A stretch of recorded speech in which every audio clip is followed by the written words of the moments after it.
y ten un gran alcance llegando a más personas.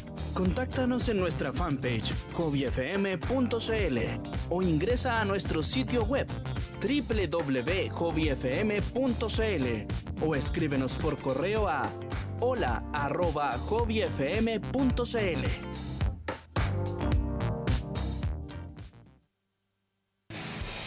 La tienda de juguetes de colección ya está aquí y tú puedes venir a conocerla. Universo Toys, tienda de juguetes de acción y coleccionismo. Visita nuestros locales y comienza tu aventura, donde el coleccionista es tratado como todo un experto. Contamos con geniales figuras de tus personajes de cómics, películas y series que no te puedes perder a un precio increíble. Introdúcete al mundo amiibo y checa la vasta colección de estatuas de tus animes favoritos del momento. Si de Pokémon se trata, tenemos una variedad en figuras para que los atrapes a todos. Y vuelve a sentirte un niño otra vez con la gran colección de figuras de Lego a tu disposición. Visita nuestros locales en Mall Paseo Santa Rosa, Placer 667, Galpón 4, Local 92, Galpón 6, Local 21 y Galpón 5, Local 61, Versa Bio Bio. Atención, fines de semana y festivos.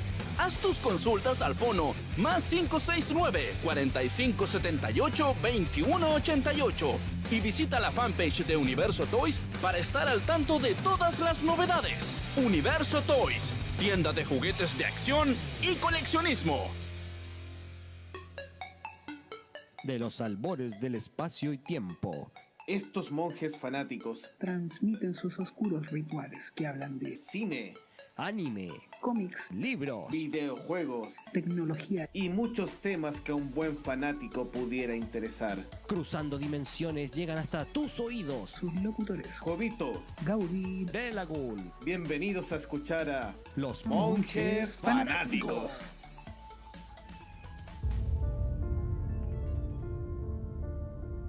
Amigos, estamos en un nuevo episodio de Monjes Fanáticos. ¿Cómo estás, Delagún? Bien, bien. ¿Y tú, amigo mío, Jovito, cómo estás? Bien, aquí estamos.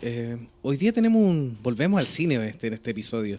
Así es, retomamos la senda de las series, películas y demás, pero no específicamente con un dato puntual, sino que vamos a comentar más bien una especie de elemento narrativo, argucia, excusa. De hecho, ya el tema es un MacGuffin para conversar de cine. Sí, vamos a hablar de distintas películas y distintos elementos que cuando uno nombra un MacGuffin, la gente no tiene idea de qué se trata.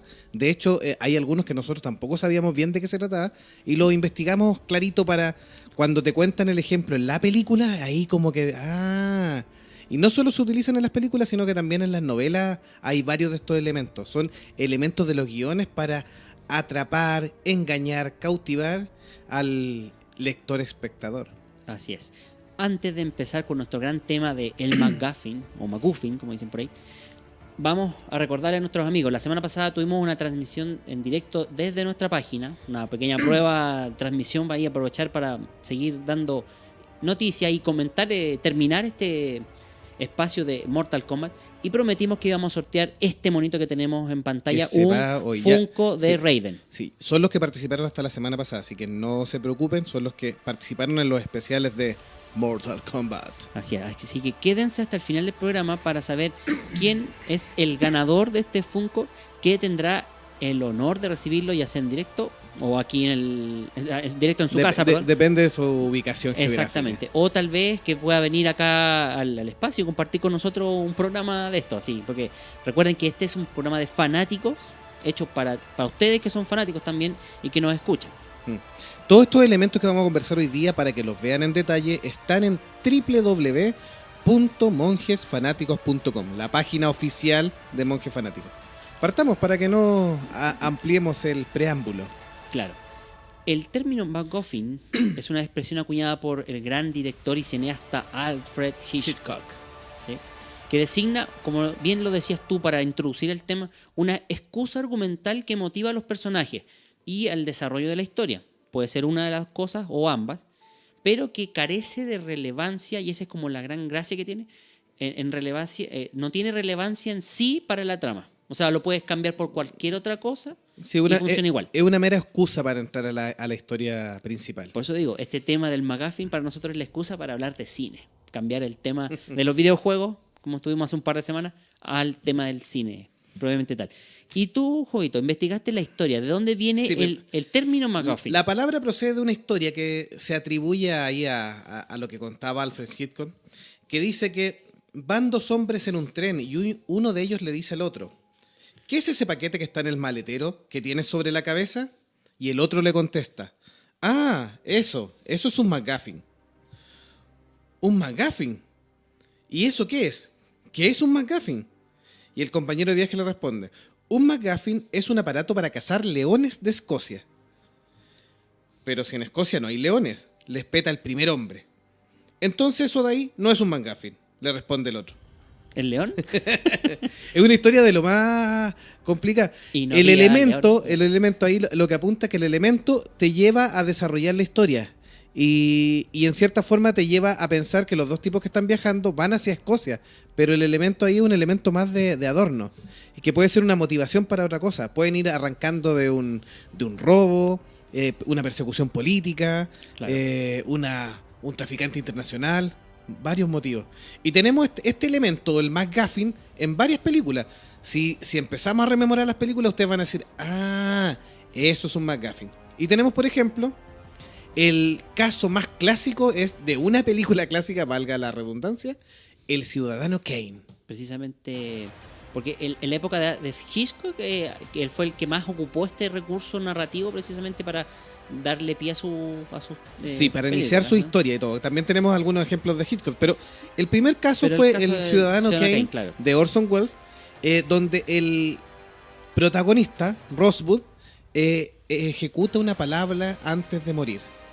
Claro, o sea, las últimas palabras de ese magnate son las que propician toda la investigación durante la película, pero en estricto rigor no hay nada más que menciona este tipo de frase dentro de la misma. O sea, incluso lo único que se ve al final es la tumba quemándose, o un poco menos así, pero sería como todo. Con Claro. las palabras de Rosenborg, que en realidad es el apellido Rosenborg. Claro, pero- y la investigación parte en saber qué significaba o qué sentido tenían las palabras, pero en realidad la historia no va por ese lado. Entonces, ese es el primer McGuffin que puedes ver, que es una palabra o una frase nos lleva a la historia del Ciudadano Kane. Es como la frase esta de los mensajes que hay en los viajes del pasado, del tiempo, donde al final de cuentas el mensaje se malinterpreta y toda la historia en adelante cambia completamente. Sí, lo que pasa es que aquí apunta que el McGuffin es un elemento que puede reemplazar. Ahí cuando un viaje en el tiempo tienes como el elemento del tiempo es relevante, no es tan reemplazable.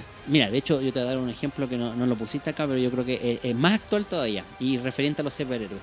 Y es que las gemas del infinito en las películas anteriores a Infinity War son McGuffins. Por ejemplo, el Tesserato en Capitán América. ¿Mm? El Tesserato no es más que un elemento que tiene, entre comillas, buscan los malos, pero que en sí no sirve, que se puede cambiar por cualquier otra cosa. Puede ser un conejito de Pascua, un huevito, Claro, cualquier te lleva cosa. y te lleva a la historia del Capitán América. Claro, y sirve como excusa para las fuerzas del Capitán América atacar a Red Skull en su base, pero no sirven de otra cosa más. Sí, otro ejemplo, aquí ya entramos al maestro del suspenso, Alfred Hitchcock, con la película Psicosis. ¿Ya? La protagonista, que de hecho es la que parte en la promoción de la película, salía en el afiche, que era la más relevante. La mujer rubia está. Sí, que de hecho desaparece ahí en la primera fracción de la película, porque Claro. la película no es sobre ella. Pero el gran McGuffin que tiene esa película, y es donde lo ocupa maestramente Alfred Hitchcock, es que ella supuestamente se ha hecho con un dinero y está huyendo. Roba un dinero y de hecho hay solamente 3 escenas en la película donde aparece ese famoso dinero, pero no tiene ninguna influencia. No tiene ninguna relevancia en la historia, porque en realidad por eso se llama el McGuffin. Ella podría haber ido por cualquier otro motivo, pero finalmente lo que termina y lo que es la historia en sí es la llegada al Motel Bates. Y obviamente la historia de Norman Bates, que sabemos todo ahí que pasa ¿Qué es con lo que esa pasa? tremenda historia de suspenso. Y su ¿Tú mamá. viste Y Psicosis su o mamá. no? No, reconozco que no la vi. Sí, te voy a dar otro datito aquí dentro de esto. ¿Tú sabes quién es la mamá de... O sea, de Norman ¿de quién es Bates? hija de la rubia del protagonista de Psicosis? de Alfred Hitchcock, ¿no? No, Jamie Lee Curtis. Ah. Una Scream Queen clásica ahí Mira tú, de las películas. Ahí estaba, el linaje ese se transfiere. Viene en la sangre, pero bueno. Otra película que también desde mismo Alfred Hitchcock es Con la muerte en los talones. La historia de... Con Cary Grant. Claro, un ejecutivo que en este caso se le atribuye el hecho de ser parte de un grupo de espionaje, pero en este caso en realidad es una confusión donde el personaje de Cary Grant tiene que empezar a arrancar porque lo persigue el gobierno. Y lo que no sabemos es qué es lo que realmente estos espías andan buscando. Ese es como el tema. Entonces aquí simplemente la búsqueda de estos espías donde lo confunden al personaje de Cary Grant, que no tiene nada que ver, es lo que le pone en ejecución la trama, que en realidad es la persecución, es como querer salvarse en ese sentido. Pero no la idea, el motivo, el porqué detrás no tiene ninguna relevancia. O sea, ni siquiera se menciona más que por el hecho de decir, él fue y señalarlo nomás. También dentro de la historia del cine hay ejemplos de MacGuffin que no son muy claros. Por ejemplo, uno bien discutido siempre ha sido en el episodio 4, Una Nueva Esperanza de Star Wars. Los famosos planos de la Estrella de la Muerte. Claro, y más ahora que tiene película propia. Claro, o sea, tiene algún fundamento. Ahora, ¿por qué esta discusión? Porque finalmente los planos igual tienen un uso final en la película. ¿Ya? Todos ya vimos la película, así que no le estoy comentando spoilers. Estamos rematando los spoilers. Que son los planos de la Estrella de la Muerte que permiten destruirla. Pero, ¿por qué se considera un MacGuffin? Para los que dicen que sí es un MacGuffin. Centrándonos Porque, solo en el episodio 4. Claro, Ese es el punto. solo centrándonos en el episodio 4, por supuesto. ¿Por qué? Porque la historia de perseguir estos planos, que hasta durante toda la película no tenemos claridad de qué son, ni cómo son, ni para qué sirven, es solo meternos en la historia de Star Wars. De los Jedi, de la Luke, República y en la historia de Luke y la familia Skywalker. Sí, claro. Entonces, por eso es el elemento que sirve. Sí, recordemos que primero Darth Vader está persiguiendo a los rebeldes que tienen los planos. Después los planos son enviados con los androides y ahí sigue la búsqueda. Y ese es el nexo con el personaje principal. Y claro, y de ahí se desarrolla toda la historia de los Skywalker y los Jedi. Y empieza a desviarse porque a la larga es llevar a los androides, o sea, como que el MacGuffin pasa de los planos a los androides y los androides terminan siendo como la excusa de los planos. Entonces ahí de repente dice, ¿habrá sido relevante que fueran planos y no fueran, no sé, podría haber sido, no sé, una bomba especial. Una película porno. Claro, No sé.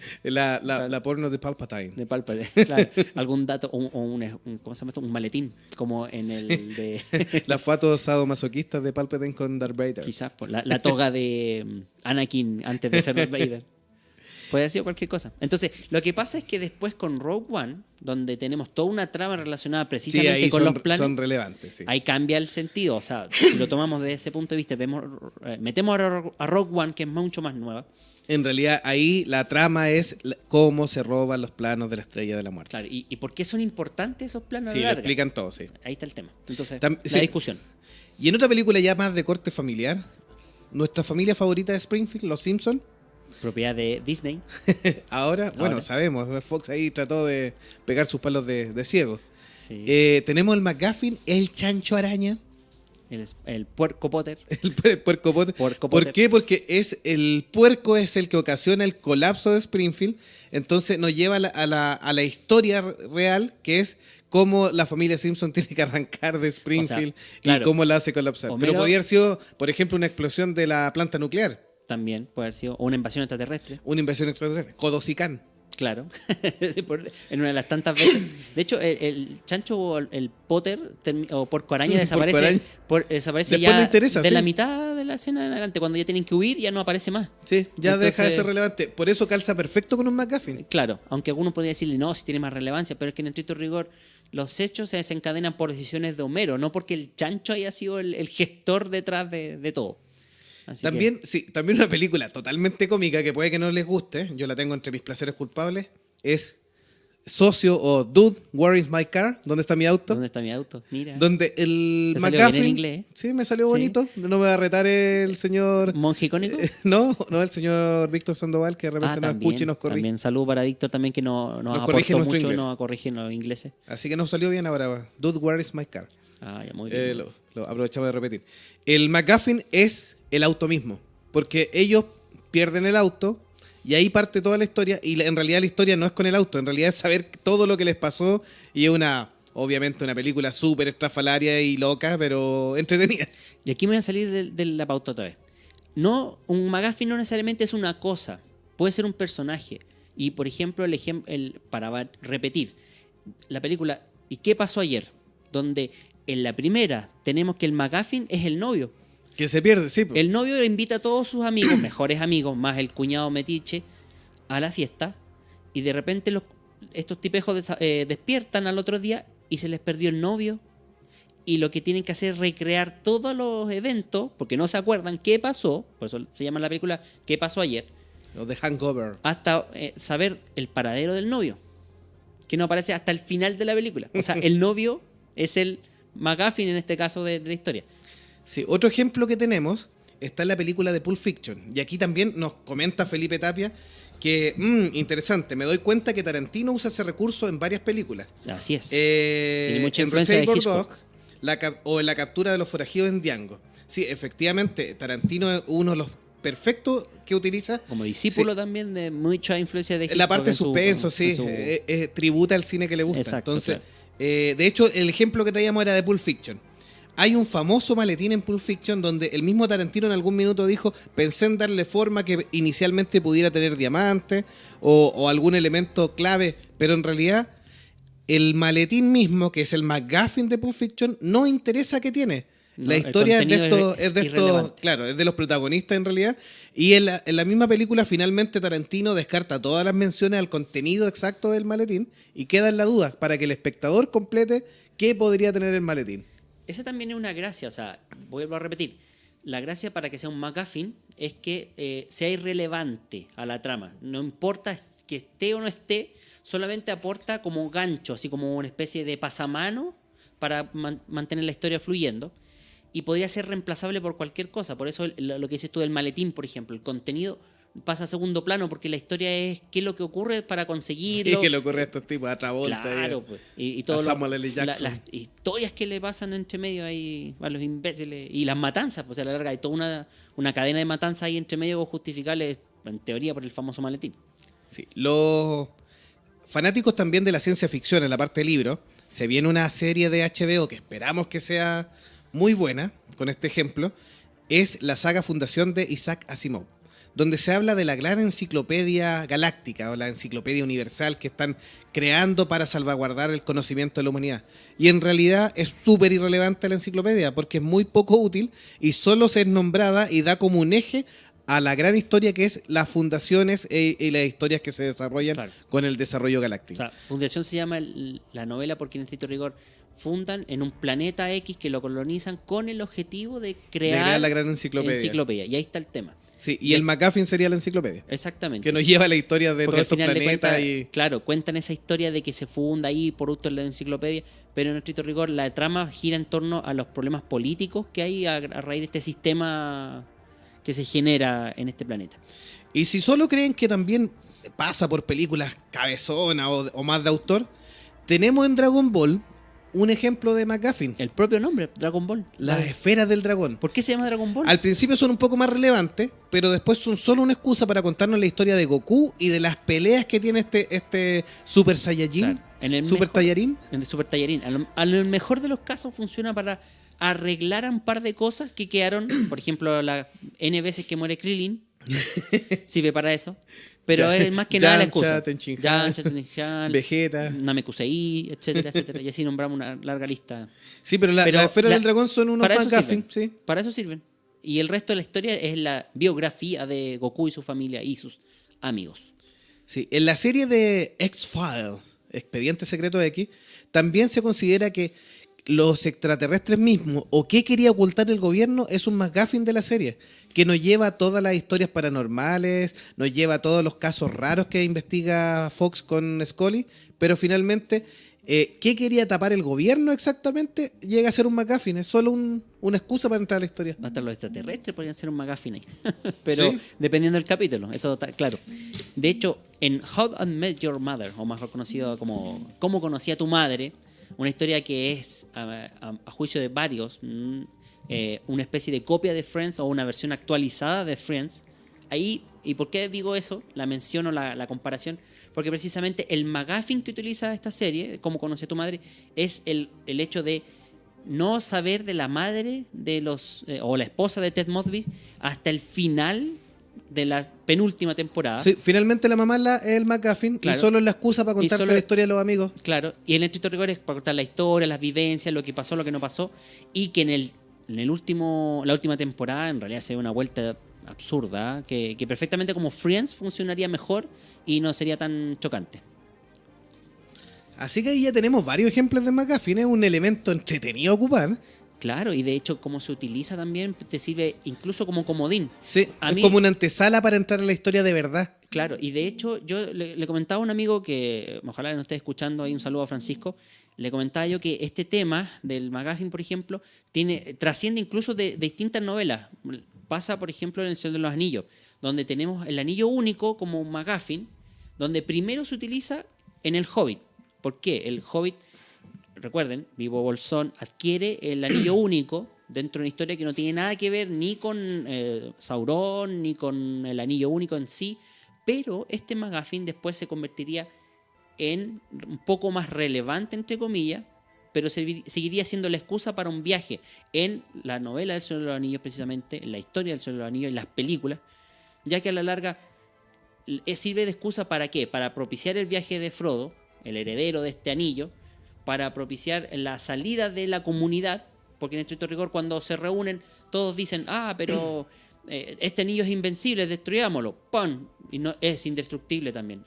Bueno, ocupémoslo, no podemos, no sabemos cómo, ya, ¿y qué hacemos? Miren, que según la receta, ahí hay un volcán a la cresta del mundo, ahí hay que botarlo. Sí, de hecho es bastante poco relevante, aparte de meterte al mundo de la sombra y esconderte así, más encima para hacerte invisible. permitirte que lleguen los espectros. Claro, más encima para llamar la atención, así, aquí es como ponerse un faro, aquí estoy, aquí Ponerse un estoy. faro, claro, sí.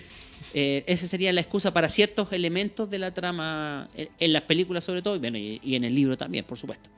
Así que ahí ya saben cómo identificar el McGuffin cuando vayan viendo las películas o cuando vean a algún crítico de cine sesudo que quiera confundirlo y le diga, no, esto es el McGuffin de la película. Ya saben, es un elemento que te lleva a la historia de verdad y que puede ser reemplazado por cualquier otra cosa. Y si no, lleguen ahí a su trabajo, al colegio, a la universidad donde estén y vayan a presumir, miren lo que me enseñaron aquí los monjes fanáticos. El McGuffin que estoy usando. El mira. McGuffin, ¿sí? Y ahí les cuento la historia, sí, para conquistar también les sirve. Hagámosle rapidito un saludo a nuestros amigos que nos están siguiendo en Facebook, ahí a Felipe Menantó que se conectó, a Angélica Ortiz también que está ahí, a Daniela Fernández, A Felipe Tapia, Felipe sí. Tapia también que está ahí compartiendo nuestra transmisión. Un saludo chicos ahí que están conectados. Sí, yo te voy a contar otro elemento que se utiliza en las películas, que ¿Qué se otro? llama el arma de Chekhov. Este no lo conocía yo, reconozco que no. El McGuffin me sonaba bastante, pero el arma de Chekhov no lo conocía. Sí, y aquí- sin embargo es bastante conocido. Sí, es bastante concreto. Está atribuido a un poeta, escritor ruso, que también fue médico, llamado Anton Chekhov, ¿ya? Y que en sus tiempos libres, además de torturar pacientes, matar sanos, de salvar gente, Incrementarle el conocimiento en los libros de anatomía, diseccionando gente que nadie la va a reconocer. le gustaba escribir. Entonces, él tuvo muchos cuentos en ruso, y uno de los elementos principales que se le atribuye es que a él señalar que si tú un elemento lo pones en la mesa o en la imagen en el cine Dentro de la o narración. dentro de la narración en la literatura, es un elemento que tiene que dar tu utilidad, si no tienes que sacarlo. ¿Ya? Ya. Es como por ejemplo si menciona una zapatilla, esa zapatilla algo tiene que hacer Sí. en la historia. O en una historia de misterio, por ejemplo. Si tú nombras que el investigador fue a su escritorio, tomó su libreta de notas, tomó su lupa, guardó la pistola en el bolsillo, es porque esos elementos son relevantes. Entonces, a lo largo de la novela, el investigador debiera, para poder buscar las pistas en la sala, ocupó la lupa. Y esa lupa le reveló Sí. algo, claro. Luego entrevistó a la condesa baronesa Donde duquesa tomó notas. y tomó notas en su libreta, en la cual pudo llenar los números para después descifrar una clave. Puso pal que lee. Y en el último minuto de la novela, cuando se enfrenta al verdadero criminal y está atrapado sin salida, recuerda la pistola que tiene en su bolsillo y dispara a quemarropa salvándose. Entonces, con todos eso, los ¿eh? elementos todos estos elementos son útiles. llamados las armas de Chekhov. Ya. que son elementos relevantes dentro de la historia. Así es. Bueno, de Y tenemos hecho, algunos ejemplos, por supuesto. Más aplicado parte de mi historia de tu super narrativa. historia improvisada, con sí. un tremendo hueco así. ¿Por qué usaría el arma al final y la tendría en el Es bolsillo? que tenía que esperar, pues sí, hay que darle el momento de suspenso. Ya. En las novelas de misterio, las armas de Chekhov son súper relevantes Sí. porque le dan una pista al lector que después las va a ocupar. O sea, el escritor o el guionista no está jugando con el espectador, sino que lo está haciendo partícipe de la historia. O para que quede más claro, por ejemplo, en los videojuegos, en los RPG, en estos roleplay games. Hay muchas armas de Chekhov. Ese Claro, es muy buen ejemplo. Ese es un muy buen ejemplo, porque en estricto rigor, cuando uno va a un calabozo y consigue un ítem especial, por ejemplo, una llave, un arma o alguna indumentaria, después el jugador se tiene que acordar o la tiene que usar en un capítulo posterior Sí, dentro o, de la trama. o alguna llave que hable de alguna puerta mágica Claro. o algún cofre. Entonces, en ese sentido, ese sería el arma de Chekhov perfecta. Sí. Claro. Tenemos en tenemos las novelas, ejemplos. por ejemplo, que El Señor de los Anillos. ya lo habíamos tocado. En los primeros capítulos, cuando los hobbits están recién saliendo de la comarca, pasan por una zona donde están los tumularios. Los tumularios son espíritus de muertos, para que se ambienten. Y en esa parte, uno de los hobbits, Pippin, ¿sí? Merry. ¿O Merry? Me parece que es Merry, el que tiene una... Sí, encuentra una de las espadas y la recoge dentro de esto, logran salir de la situación y todo. una de las dagas de Dunedain. Una daga de Dunedain. Sí. Y esa daga le servirá después cuando ya llegamos al último libro, o en la última de la película. O la tercera película, Sí, por la decirlo tercera así. película, El Retorno del Rey, que es cuando ayuda a Éowyn a destruir al rey brujo. O sea, esa daga es fundamental porque el Hobbit la utiliza Para hacerle daño. y Sí. que Éowyn termine matando al rey brujo. Claro. De hecho, otra arma de Chekhov también que es importante y que no se menciona tanto son los objetos que Galadriel le entrega a la comunidad específicamente. Galadriel, acuérdense que después de salir de Rivendell llegan a un bosque de elfos donde se encuentran con la dama Galadriel, que para su viaje le hace una serie de regalos. Y esta serie de regalos son útiles en distintas partes de la trama. Por ejemplo, la lucecita que le da, sí. para iluminarlo en la En la oscuridad. Claro. O el pan de lembas, que sirve para que ellos puedan ir aplacando el camino. Y es una explicación bastante simple para decir, oye, con un viaje tan largo pueden mantenerse con comida y tránsito. O el mismo traje, las mismas capas que tienen. Sí, las mismas capas, sí. Y con el amuleto con el prendedor, que les sirve para después reencontrar a los perdidos dentro del libro 2 y 3, por decirlo así. Sí, otra que utiliza bastante estos elementos que salen en las novelas y obviamente en las películas también es J.K. Rowling, Con la escritora de Harry Potter. Harry Potter. Tiene muchos elementos que son armas de Chekhov. El encendedor o el robador de luz de Dumbledore, el coche volador que después lo rescata. Y también Felipe Tapia, por ejemplo, nos llevó al punto la varita de Sauco de Harry Potter. También Sí. es un arma de Chekhov. De hecho, la reliquia de la muerte, la varita de Sauco, como bien lo decía Felipe, la misma capa de invisibilidad, sí. que le regala a su padre a Harry Potter. Son elementos a ser utilizados, o sea, Claro. son armas de Y son Chekhov relevantes. completas. Y Los Horcruxes. Los Horcruxes, sí. Pero sobre todo en las primeras novelas, en las más simples, siempre hay un elemento que se le entrega antes a los protagonistas. El giroscopio, por ejemplo, de Hermione. Sí. Y que después son muy relevantes en la trama. O sea, es igual que usar un arma. Claro. No es tan literal que disparen. La Feliz Felicity, por ejemplo, que no Sí. me acuerdo si fue la 2 o la 3, que es esta poción de la suerte, Sí. que la sí. utiliza, Otra- la gana al principio de la película casi y al final la utiliza. Sí, correcto. ¿Viste? Así que es otro ejemplo ahí con Sí, el mismo Harry Potter, sí, en esa historia está relleno de armas de Chekhov. Ahora, otro ejemplo súper textual del arma de Chekhov tiene que ver con la trilogía Cornetto, con Shaun of the Dead. Específicamente esa película. Hay una escena donde hay un Winchester, un rifle Winchester En el bar que se llama Winchester. Precisamente, claro. Y donde los protagonistas conversan y dialogan, aparte de darte un poco, presentarte toda la trama, dialogan y discuten si esa arma realmente está cargada o no. Sí, Y y después, la utilizan y estaba cargada. claro, la utilizan cuando están encerrados en el mismo bar tratando de escapar de los zombies que ya logran penetrar al local, la toman y la disparan. Y claro, ahí resoluciona la pregunta esa de si estaba realmente o no cargada el arma. Sí, otro ejemplo lo tenemos en la película Aliens de James Cameron del año 86, donde Sigourney Weaver hace una demostración del uso del exoesqueleto. Y es un verdadero arma de Chekhov porque al término de la película deberá nuevamente usar el exoesqueleto para poder derrotar a la reina alien. Así que calza perfecto con la definición del arma de Chekhov. Y también tenemos en otro anime, por ejemplo, llamado Little Witch Academy, donde ahora un personaje, Una persona es un arma de Chekhov, claro, sí. específicamente se convierte en este tema, que es la instructora del personaje principal, la profesora Úrsula, ¿Mm? que va tomando capítulo a capítulo mayor relevancia, siendo que al principio es un personaje secundón nomás. Sí. ¿Cierto? Sí, pasa bastante también el arma de Chekhov en las historias de Scooby-Doo o los viejitos de, ya sea en la 1 y en la 2 de Mi Pobre Angelito. Terminan siendo relevantes dentro de la historia para salvar a Sí. Kevin McAllister. Sí, sobre a todo Macaulay estos Culkin. personajes que pareciera ser al principio enemigos, pero que en realidad terminan siendo aliados poderosos al final de la historia, como para salvar la situación. Así que esos son Son los elementos más principales del arma de Chekhov. Tiene un nombre complejo, pero para que vean es bastante útil. Y como dijo Delagun, en los juegos de RPG sobre todo es vital este elemento. comunes. Claro, sirve para continuar la historia y muchas veces guía las tramas. Hay uno que siempre se me viene a la memoria porque me encantó, yo creo que me habrá marcado desde chico, el Super Mario RPG. La búsqueda de las 9 estrellas, si no me equivoco, era el subtítulo que tenía. Donde, claro, tú tenías que ir buscando estrellas para armar una historia que era muy bonita de por sí, pero bastante compleja. Y claro, los en este caso, armas de Chekhov que tienen son ir incorporando personajes que después van a ser importantes al desenlace de la historia. Así Sí. que, De hecho, en las películas más recientes, en Ready Player One, la monedita de vida extra que tiene es un arma de es Chekhov un arma de importante. Chekhov. Sí, porque le permite terminar y utilizarla Le- al final. le- No vamos a contar más.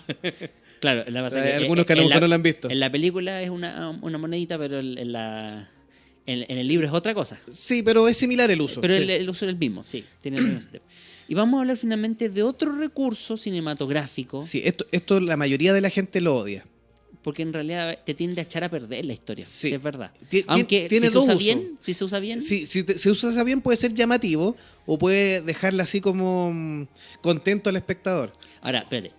Cuando se usa bien, generalmente, a mi parecer, permite a los televidentes, a los lectores, en fin, crear sus propias historias o teorías respecto de cómo va a terminar una historia. Antes de que obviamente la lean completa o saque el último libro Sí. o se termine la saga. O también te permite llevar a una extensión. También, o sea, como alargar más la historia, Sí, a veces innecesariamente. o prepararte para una segunda temporada o segunda película. Una patita, es como las escenas post-crédito muchas veces. Claro, pero es un elemento utilizado por los guionistas, utilizado por los creadores, que se llama el Deus Ex Machina y el Diabolus Ex Machina. Y el primero consiste es que en una situación donde la persona no tiene ninguna salvación y de la nada aparece la acción divina y el protagonista se salva. Es una y acción ilógica que no tiene no sentido tiene desde el sentido. punto de vista práctico. Y te deja en cierta forma con un poco de sensación de ser estafado porque durante el desarrollo de la historia jamás te entregaron esos datos. Claro, es como, por ejemplo, imagínense que están ustedes rodeados de zombies en una esquina, no tienen dónde huir, ya ocuparon la última bala en esa ametralladora para poder matar vivos no muertos o no muertos vivos, como sea, como sea, y de pronto aparecen extraterrestres que te abducen y te salvan de ahí. O aparecen estos dos monjes fanáticos Y cubiertos con armas. llenos de armas. No salíamos en toda la película, pero terminamos salvando el día. Claro, tiramos una bomba y mataron a Entonces todos el, los zombies. el y espectador dice, ¿y estos dos tipos de dónde salieron? Bueno, ustedes también a lo mejor dicen lo mismo, pero ¿de dónde salieron estos tipos? O sea, no me lo contaron en toda la película y... Claro, no han estado en toda la radio en toda la semana y ahora Sí. aparecen de pronto. Cuando salva el día se llama Deus Ex Machina. Claro. Y cuando te jode el día Te se echan llama a perder. Diabolus Ex Machina. Esa es la Y ahí gran puede ser también cuando ya los protagonistas quedaron listos, toda la historia redondita, bien contada, y salen con alguna trampa al final del guión en que te muestran algo negativo y el protagonista se muere. Por ejemplo, el protagonista ya luchó con los zombies, se salvó, los mató a todos, limpió la tierra, se va en un yate y cuando está en lo mejor tomando agüita, mete los pies a la agüita y sale un tiburón y se lo come. O, por ejemplo... No tiene ni un sentido. No. Ese es un Diabolus Ex Machina. Para mi gusto, puedo estar equivocado, pero para mi gusto, la mamá de Ted. Perdón, la La esposa esposa de de Ted. que es la mamá de los cabros chicos. Aparece Porque de la nada también. Aparece de la nada. Sí, pero en por la lo menos ahí última se estaba... escena. Era Sí. el objetivo. No, pero después en la siguiente temporada se muere al tiro. Po. Sí. Dura poquito. Dura nada. Entonces, para mí no tiene lógica que la hayan puesto. O sea, lamentablemente, si no la ponen, tienen que haberle cambiado el nombre a la serie, de hecho muchas cosas, pero bueno. Sí, ejemplos en las películas tenemos, por ejemplo, del Deus Ex Machina en Toy Story, cuando la garra, que no tenía nada que ver con la historia, termina salvando a los personajes al final. Claro, en Toy son Story 3. los monitos, estos, los marcianitos Los que no tenían nada que marcianitos ver. que no habían estado en toda la historia y terminan salvando el día con la garra. Y que Eso es un poco Deus Ex Machina. Ahora, en la 1 y la 2, o sea, la 1 y la 2 tenían cameos. Sí. Tenían apariciones así Sí, como no, fugaces, sí, pero en la 3 no tenían ni una relevancia. Entonces sale como de la nada.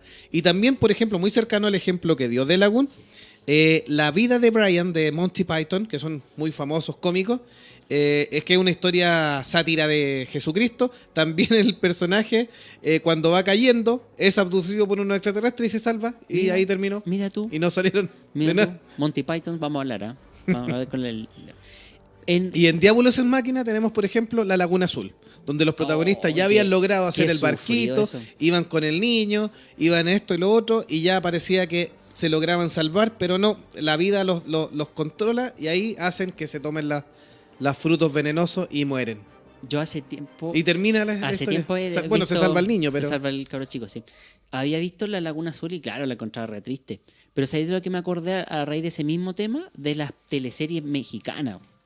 Porque en esa donde, por ejemplo, no me acuerdo si era Esmeralda, no sé cuál de todas, era donde la tipa primero quedaba ciega. Y después, para ya mágicamente recuperar la vista. Y después le pasa algo más Eh, terrible. Claro, no, tenía guagua y le quitaban la guagua. Entonces, Claro, ahí los guionistas se... no, y después se le quedaba, acaba la idea. quedaba paralítica. Estos dos elementos a nivel creativo, muchos dicen que es cuando los guionistas ya no tienen otras ideas que hacer. ¿Viste? Si por eso yo te digo, ¿cómo conocí a tu madre? Hmm. Ahí no hallaron nada mejor que hacerla que matarla. Sí, Felipe Tapia nos da el ejemplo también que de estos elementos en la película Gone Girl, o Perdida, donde al final de la película, a pito de nada le aparece Amazing Amy y le dice al personaje de Ben Affleck que está embarazada. Sí. Cue. Y ahí Batman se fue a... Perdón, Se fue a Ben la Affleck B. se fue a la Como B. dice Felipe Tapia, y ahí Batfleck se fue a la B. Claro, pobre Batfleck. O podría ser Batfleck de Batman. También se está yendo a la B. Sí. Así que... De hecho, por ejemplo, un muy mal Diabolos Ex Machina fue utilizado en The Amazing Spider-Man 2. Ah, ¿Por qué? con Porque con la introducción del... Bueno, el malo el malo, valga era la malo. redundancia, ya era malo. pero no no malo convencía de, a nadie. no malo de villano. Spider-Man ya había vencido a Electro. Estaba todo relativamente solucionado. Claro. Y salen con la aparición un poco acelerada del Duende Verde con el único objetivo de terminar, como ya saben. Les decimos, ¿no? No, dejémoslo ahí. Véala. No la vean, léala. Pero sí. tiene Lean que el ver, cómic mejor. sí, tiene el que ver cómic con mejor. Gwen Stacy, el Duende Verde. No, sí, no. Y un ya sufrimiento. la dijiste ya. Pero es más fome, aunque no, yo diría que ni siquiera no calza en ninguna de estas dos categorías, ni bueno ni malo, en la primera Amazing Spider-Man, donde aparece Rhino. Porque Rhino no hace nada. Po. También no tiene ni un sentido. No tiene ni un sentido que aparezca y más encima es como Sí. para decir ya vino otra película. Sí, pero ahí no es tan malo, así que sería como un Deus Ex Machina, como que Spider-Man termina Sería salvando el día. un medio ex machina, porque cuando te digo no es ni Un bueno. Rhino ex machina. Un Rhino ex machina. Porque no aporta tampoco. No aporta. Si esa es la verdad, no aporta en nada. Así que estos dos elementos son muy mal utilizados en realidad, salvo que sea algo muy entretenido. Por ejemplo, en el final de Mortal Kombat 1, la película 2 es pésima, pero en el final de Mortal Kombat 1, cuando ya los van celebrando los luchadores, aparece la sombra de Shao Kahn. Ah, Que claro. no había sido nombrado mayormente en la película, pero es el enganche para la 1. Ese también O sea, es para la un... es para la 2. También es un Diabolus Ex Machina. Sí, puede ser como un personaje ahí. Y nos queda uno más. Dos. ¿Dos más? Sí. Que estos son mucho mejores. Ah, ya, dale. El primero es el presagio. ¿ya? Ah, sí. El Llamado foreshadowing. El foreshadowing, yes. Y es un recurso literario donde el autor te adelanta algo que va a ser relevante más adelante. Y la idea es preparar mentalmente al lector para el desarrollo de la historia. Claro. El foreshadowing más famoso del cine vuelve con nuestra saga favorita, El Star señor. Wars. Ah, ¿y el Señor del Anillo? Pero sí, pero calmado. Vamos No. con Star Wars No, primero. no, Yo ya creo que Star- es más... Tenemos 3 películas relacionadas con eso. ¿O con Stargate? Ah. Sabemos que Anakin se terminará transformando en Darth Vader. Pero, mira, a ver, Entonces alto, es alto. el presagio y te va entregando distintos foreshadowing para prepararte al lector. Por ejemplo, déjame terminar la idea. Por ejemplo, bueno, lo parte desde el afiche, porque sale en la sombra de Anakin, Sí, sale la figura de Darth te Vader. revela el detalle. Te prepara con la pérdida de la mamá. Te prepara con el asesinato de los niños Padawan de la Academia Jedi. Te prepara cuando se enoja porque Padme Amidala le dice que las cosas no pueden ser como él quiere. Y todas esas cosas te preparan para enfrentarte. Cuando le va mintiendo a Obi-Wan, por ejemplo. Claro, ocultando cosas o la relación escondidas que va teniendo. Mira, lo que pasa es que con Anakin Skywalker me pasa una cosa medio extraña. Para mí, Anakin Skywalker desde el episodio 1 es un spoiler del punto en buque. Po. No es que no es ni siquiera un foreshadowing, pues un spoiler viviente. Porque tú, si no habías visto Star Wars, o sea, quien no haya visto Star Wars antes, ya anda a ver. ¿No merece vivir? No, aparte, ve el episodio 1 de corrido y vaya a cachar, vais viendo, oh, este niño se va a transformar en malo, algo pasa con este niño, ¿para dónde va? Pero si tú ya has visto la trilogía original, o sea, ya sabéis de antemano, tenéis para qué hacerte tanto show Claro, para sí. saber que ese cabro chico se va a volver malo. De hecho, por eso la excusa al final termina siendo pésima, a mi parecer, cuando políticamente podría haber tenido una motivación mejor. Sí, puede ser. Pero, Tú bueno, ibas a dar un ejemplo de Señor de los Anillos, The Lord of the Ring. claro. La escena que para mí me gusta, una de las más emotivas dentro de la película, tiene que ver con precisamente el o sea, el personaje que va a ser antagonista y que va a tener un papel fundamental al final en el desenlace de la historia. Y esto ocurre en la primera película, cuando Frodo conversa con Gandalf y hablan sobre Gollum. Claro, Gollum. De ahí nos remontamos a otra historia más, que también es por qué Bilbo le perdona la vida a Gollum, a este ser que, entre comillas, parece ser indefenso, pero a la vez como una sanguijuela, un parásito, como que no merece vivir por su condición. Sí, de hecho ahí Gandalf le da una grande frase. Si no puedes, o está relacionado, si no puedes entregar la vida, ¿por qué te apuras en dispensar la muerte? Claro, básicamente enseñándole también de que no tiene por qué adelantar tanto los juicios y que ni los más sabios y doctos son capaces de ver todos los finales y por ende incluso la piedad que tuvo Bilbo en ese momento puede ser tener relevante un fin, claro. y influir en los destinos de todos en algún momento y que después en el final sabríamos que así fue. Chan, chan, Chan, chan. chan. Seguimos En con otro ejemplo, otro sí. ejemplo. Volvemos a la saga de Cornetto, Shaun of the Dead. Al principio hay un foreshadowing espectacular porque como están tomando, que típico de conversaciones con una cerveza de por medio, aparecen conversaciones súper locas y los dos personajes principales terminan contándonos toda la posible película ¿Cómo va a suceder? en un presagio de todo lo que va a suceder. Y así sucede. Sí, de hecho, claro, es una antesala a la historia. Ahora, muy probablemente el lector, o en este caso el espectador, no se dé cuenta buenas a primeras de que se trata de un foreshadowing. Porque en esta historia hay una Claro, conversación, sí. pese a que si tú has visto películas de ese calibre, lo más seguro es que te llame la atención de que para eso va. O sea, Sí. Ahí te da un presagio de toda la película. en realidad te cuenta toda la película antes de verla. O sea, Sí. es una especie de spoiler dentro de la propia película. Pero en fin. En Psicosis, en este caso, cuando Marion Crane escucha una discusión entre Norman Bates y su madre, le deja caer así la característica tóxica o malvada que es este personaje. Así que, pero ahí el bueno de Norman le hace una comparación que entre comillas da a entender lo que va a pasar en la historia. Le dice que su madre es tan indefensa como uno de aquellos pájaros disecados que están en la pared. Claro, es un presagio de que la mamá de Norman Bates en realidad está Está loca. muerta. Loca. Muerta. Loca. En Tiburón también tenemos el uso del foreshadowing, que es cuando están cargando los elementos en el barco y cargan la bombona de oxígeno. Y no tiene mucho sentido, pero termina siendo vital para matar al escualo. Claro, un elemento que de por sí puede que no sea muy relevante hasta el final, que es distinto, sí, y podría ser una especie de plot device. No sé si lo conocéis. Sí, esa vuelta de Claro, tuerca. Ese plot device que sirve precisamente para empujar la trama y que sin ese elemento no serviría. Claro, pero está apuntado más que a un presagio de algo que puede Claro. venir.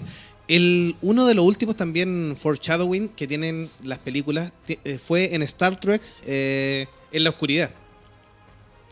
Hay una escena donde uno de los altos mandos de la flota estelar, interpretado por Peter Weller, nuestro Robocop digamos.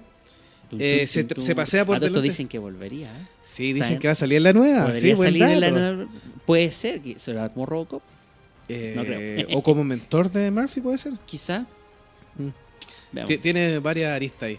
Pero bueno, él se está paseando delante de distintos modelos de naves de la flota y para misteriosamente sobre una de las naves y esa es la nave que al final termina salvando La Vengeance. Sí. No sé cómo se llama, UCS Vengeance parece que se llama. Vengeance, sí parece que está O correcto. modelo Vengeance. pero- Y es la que aparece de sorpresa al final de la película. Claro, que es Ese como el un arma buen- secreta que tenía la Federation. La Federation. Claro. Ese es un buen elemento del foreshadowing. Claro. Es interesante eso porque te permite en cierto modo vislumbrar una escena o un suceso dentro de la película que te lo cuentan antes, pero camuflado. Esa es la gracia, camuflado. Porque hasta que no lo veas tú no te das cuenta, esto me lo dijeron antes. Pero hay otro elemento que funciona similar, pero tiene la función diferente. Y en este caso es de embolinar la perdiz, como dicen en buen chileno. Embolinar la perdiz, sí. O en este caso ser una especie de pista falsa. O cortina de humo. Cortina de humo, claro, exactamente. Un elemento que se llama red herring o Sí, la arenque rojo como Sí, traducción la literal. traducción literal sería arenque rojo, pero es un modismo que se podría definir como pista falsa, distracción, cortina de humo, embolinar la perdiz. Es un buen chilenismo ese para Sí. todos los amigos que nos Nos escuchan después de afuera, en los distintos países de Latinoamérica. Claro, ya saben ya lo que Así significa que embolinar la perdiz, cortina de humo, una pista falsa, engrupirte también, que es como También otro confundirte un modismo. poco. Sí. Claro. ¿Y, Todos están relacionados. Sí, y bueno, en inglés se llama red herring. ¿Y cuál sería un ejemplo en película más actual? En el Código Da Vinci, tanto en la novela como en la película, el de Dan Brown, del escritor Dan Brown juega bastante bien con este elemento.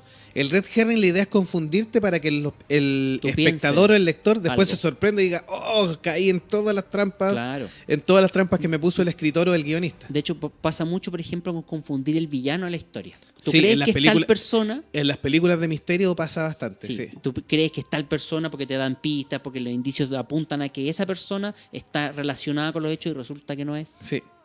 Ahora, ojo, que este elemento bien utilizado te tiene que llevar a confundirte y a engañarte, pero cuando la persona relee o revé, diga, en realidad me enredaron nomás.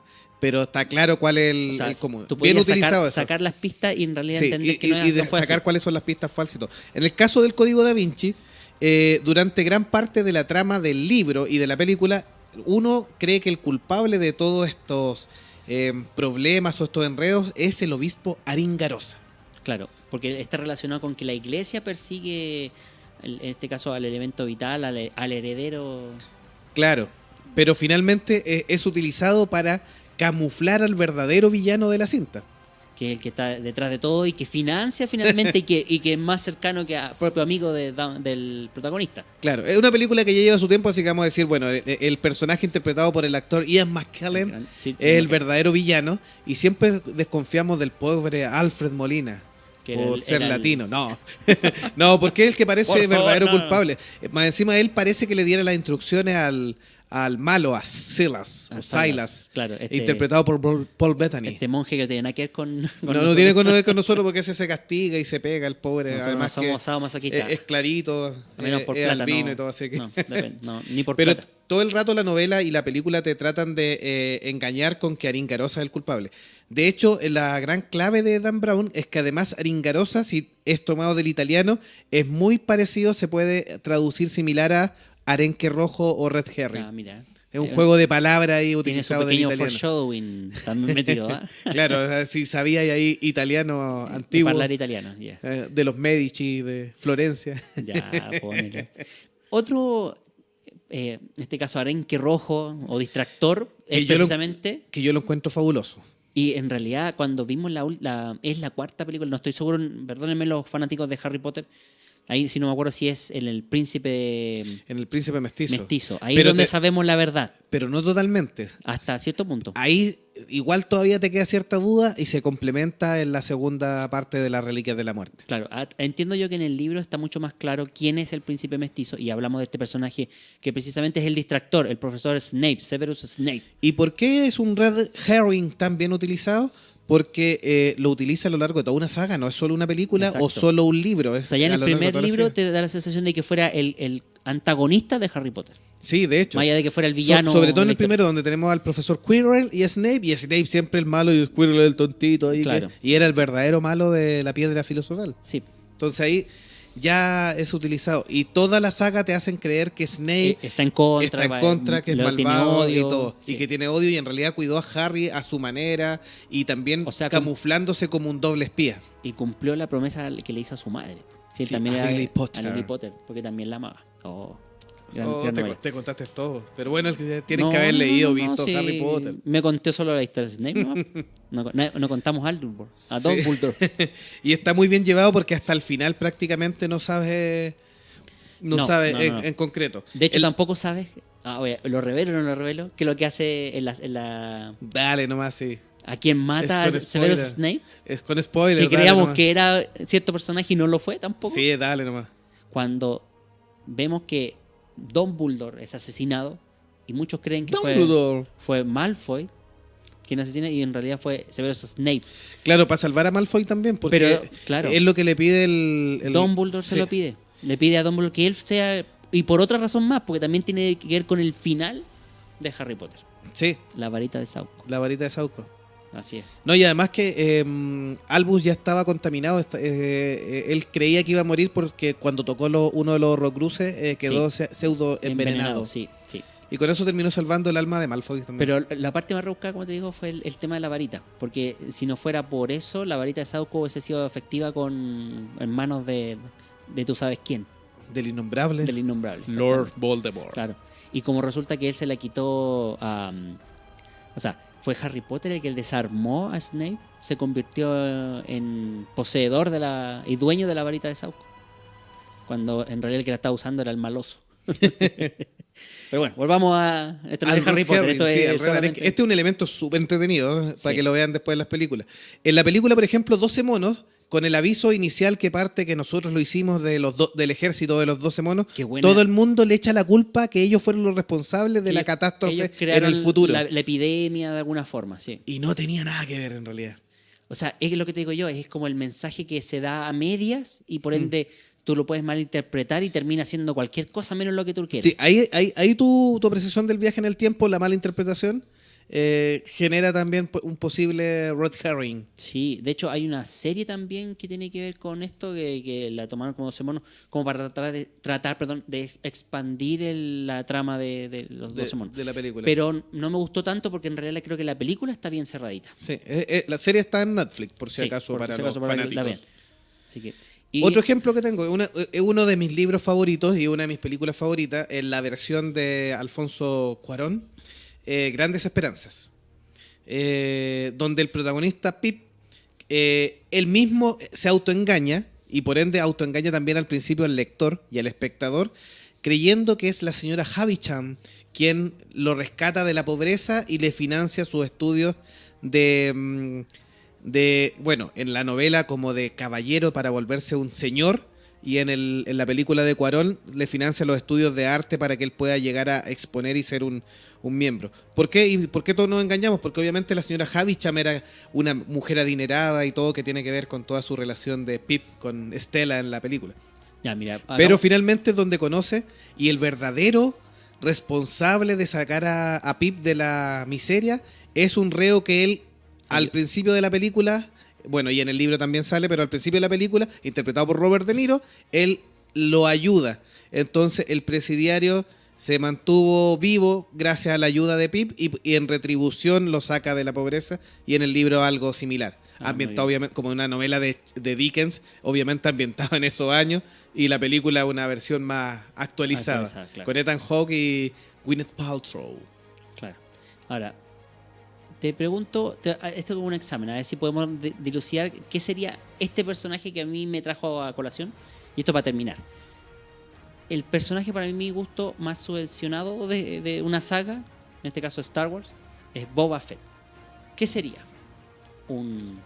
Podría ser encajar en el personaje del Red Herring, Es que... o podría ser un Forsaken, porque vaticina qué va a pasar después, o podría ser un McGuffin. Es que en realidad es un personaje más, yo no lo encontraría dentro de estos elementos. ¿Tú tienes alguna noción? Para mi gusto es un Diablo ex máquina. ¿Ya? ¿Por qué? Porque es un elemento que simplemente te caga la onda. Porque tiene una cantidad de fanáticos, aquí me van a matar, pero tiene una cantidad de fanáticos. Te quisiste meter en las patas de los caballos al término sí, me quise terminar este episodio mal.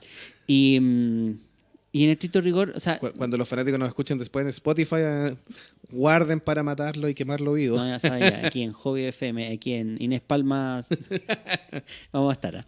Toquen el timbre nomás por si acaso, chicos. Así Le que, gusta a los controladores. claro, así que no, mira, yo creo que, bueno, fuera de broma, yo creo que tenemos varios elementos que hemos conversado en este episodio, que muchos de nuestros amigos que a lo mejor no lo conocían por los nombres, pero lo han visto en las distintas películas que ustedes son fanáticos, que reconocen en sus sagas favoritas y que sirven precisamente para hilar toda la trama, todo lo que ocurre en la historia, y que son elementos narrativos que también te sirven para sorpresas, como giros de argumentales o para darle más dinamismo a la narración, para que no sea simplemente una historia tan simple como El viaje del héroe, que lo contamos también en otro episodio. Sí, correcto. Así es. Ahora, lo que sí, hay dos de estas herramientas que están absoluta y totalmente prohibidas en una novela de misterio o de investigación o en un thriller de suspenso, que son el Deus Ex Machina y Diabolus Ex Machina.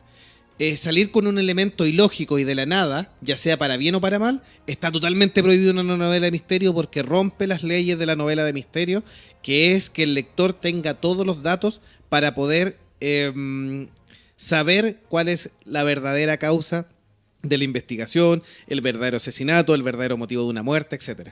Entonces, si tú juegas con el lector en una película o en un libro o en un cuento que puedan ustedes escribir, con estos dos elementos, sáquenlos del... Se los contamos porque sabemos que de repente pueden ser atractivos o están en las películas, pero los otros son mucho más entretenidos. El presagio, el red herring es vital, o sea, tratar de engañar al lector con un personaje. No siempre se usa, pero puede ser súper súper buen claro, llevado. para sí. tener un plot twist que enganche. Claro, un giro ahí abrupto que... Sí. Pero recuerden que en una buena novela de misterio siempre tiene que estar el personaje ahí disponible para que el lector Si se dé no, cuenta. vean la o el película espectador. esta Clue, que es un clásico de novela así, que tenía varias versiones, y hagan la prueba, traten de parar antes de llegar al final y con las pistas que te entrega la película, ver si son capaces de determinar quién fue el asesino. Háganlo, a ver qué les parece. Y nos comentan en nuestras redes sociales, Facebook, Twitter y la página monjesfanáticos.com, donde ustedes pueden encontrar todos los detalles de los artículos, incluidos estos temas que conversamos hoy Sí, en el episodio. Con sus de ejemplos Monjes. para que después los puedan presumir ahí con sus Así amistades. es, que se los olvidó un detalle, vayan a monjesfanáticos.com y ahí lo tienen. Vamos a dar el ganador de nuestro Funko Raiden, del especial de Mortal Kombat. Usted, amigo, ahí usted va a ser la modelo. Sí, es nuestra que- arma de Chekhov. Lo pusimos ahí, pero lo íbamos a Claro. utilizar al final. Gracias Así a que la está totalmente justificado. Gracias a la página sorteados, tenemos que el ganador Vamos a ver de los que participantes. se lleva. Y el ganador es Felipe Menanto, nuestro amigo que compartió el video y también nos estuvo mandando saludos ahí en sorteado.com. Lo vamos a poner ahí en el Facebook de Monjes Fanáticos también para que sea Sí, transparente. así que se ha ganado, se ha ganado el Funko Pop de Funko Pop Raiden. de Raiden. Así que ya nos vamos a Así contactar que- con él a través de interno. Sí, con- él es de Santiago, así que nosotros Claro, veremos cómo le hacemos llegar su Funko o tal vez si puede lo invitamos. sí, si quiere venir Si quiere a venir a parlotear. participar. Y también por nuestros amigos fanáticos, si alguien quiere participar de alguno de nuestros programas. O sugerir algún tema como varios de nuestros fanáticos han hecho. Así es, también. Esta era una de las cosas que nos habían pedido, Claro. hablar un poco del McGuffin. Y metimos más elementos y todo. Sí. De hecho, nos damos mucho en nuestro correo, que es monjesfanáticos@gmail.com. Pero si quieren sugerirnos un tema, algo que queramos que nosotros les reseñemos, ya sea serie, película, en fin, mándenos un correo a monjesfanáticos.com o al Twitter, también que es mucho más rápido de repente, Twitter, @monjesfanáticos, para que nos den su sugerencia. Igual, una vez al mes hacemos una encuesta para el programa del mes, sí. Sí, para que nuestros amigos fanáticos también vayan ahí Vayan participando. en las redes sociales Sí. y Así que sepan ya- qué temas quieren Ya para los meses siguientes. pronto les tendremos novedades para el mes de septiembre. Así es. Así que ha sido un buen programa, estimado. Sí, ¿no? ¿Tenemos algún saludo que quieras mandar, algo más para el cierre antes de despedirnos? No, de la a todos nuestros transmisión? amigos que nos han estado escuchando, a Felipe Tapia, Felipe Menantó, que estaban ahí, Francisco Vizcarra, También se suma un saludo a Francisco. a nuestros colaboradores también, a Monje Icónico, Meteoro de repente, Juanfi también que nos escucha, Víctor Sandoval, Fabián Vallejo que también ha participado en algunas emisiones, así que un abrazo a todos y un especial beso a Daniela Fernández. Sí. Mandar un saludo también ahí a nuestros amigos a Juan, a nuestro amigo Juan, lo vamos a nombrar así nomás, porque le mandamos la cariñosa noticia del saludo del lanzamiento del juego O Menos Zorro. Él sabe, así que... Eso es ají, señor de Lagún. No. Eso es pelear con él. No, pero es que yo voy a Bueno, hacer una y- reivindicación, espérate, Y a- déjame terminar. y a Yo voy a hacer Gaudí una- que lo expatriamos por fin de este... Sí, no, sí, va a volver. No, vuelve. No, pero fuera de broma. Más Mira, gordo. yo quiero hacer una aclaración. A raíz de una noticia que salió en Bio, que para variar Bio dice cosas negativas. ¿Ya, Pío? ¿Ya? Pío, claro. Pío no es tu radio, porque lo es Hobby FM. Queremos aclarar. Hay otra empresa chilena que ha lanzado ya 3 juegos para PlayStation 4. Así que por favor, infórmense mejor, ¿ya? Así que con todo un saludo para el grupo de Ace Team, que ellos sí, como desarrolladores chilenos, han tenido poca Difusión. pero ya han sido capaces de tener juegos para PlayStation 4, para Xbox también, y también para la 360, obviamente, y Play 3. Así que, por favor, Bio, ahí corrijan ahí su Información. porque dijeron que era, O Menos Zorro era el primer videojuego para PlayStation 4 de Chile, y no es así.